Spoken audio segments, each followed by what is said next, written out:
અમરેલીમાં ભારતીય જનતા પાર્ટીના નેતાના પરિવારના ત્રાસના કારણે એક ખેડૂતે ઝેરી દવા ગટગટાવીને જીવન ટૂંકાવવાનો પ્રયાસ કર્યો હોય તે પ્રકારની ઘટના સામે આવી છે। આમાં ભાજપના નેતાના પરિવાર પર આરોપ છે કે તેઓ દ્વારા આ ખેડૂતના ખેતરનો મુખ્ય રસ્તો બંધ કરી દેતા વિવાદ વકર્યો। શું મામલો છે, વિગતે વાત કરીએ। વૈષ્ણવજન તો તેને કહીએ જે પીડ પરાઈ જાનાને રે। દર્શક મિત્રો, નવજીવન ન્યૂઝમાં આપનું સ્વાગત છે। હું છું ફૈઝાન।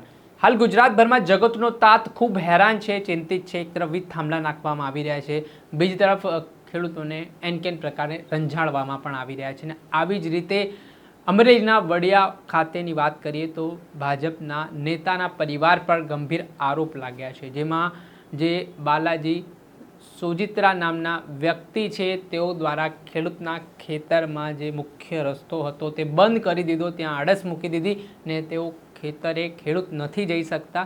અંતે આ બાબતથી કંટાળીને મનસુખભાઈ નામના જે ખેડૂત હતા તેમના દ્વારા એક વિડીયો બનાવવામાં આવ્યો ને આમાં તેમણે ગંભીર આક્ષેપો કર્યા ને તેમણે જીવન ટૂંકાવવાની વાત આ વિડીયોમાં કરી ને આ ઘટનાના કારણે પ્રત્યાઘાત પડ્યા છે ને ખેડૂતે જે રીતે આ પગલું ભરવાનું નક્કી કર્યું તેને લઈને તંત્ર પણ દોડતું થયું છે। પહેલાં આપ આ વિડીયો જોઈ લો।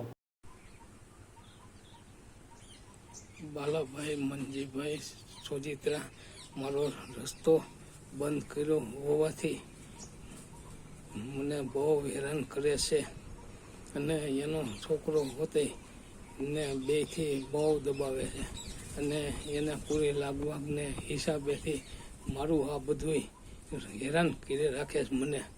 એટલે હું મારી રીતે મારું પગલું ભરું છું અને મારા દીકરાનું ધ્યાન રાખજો।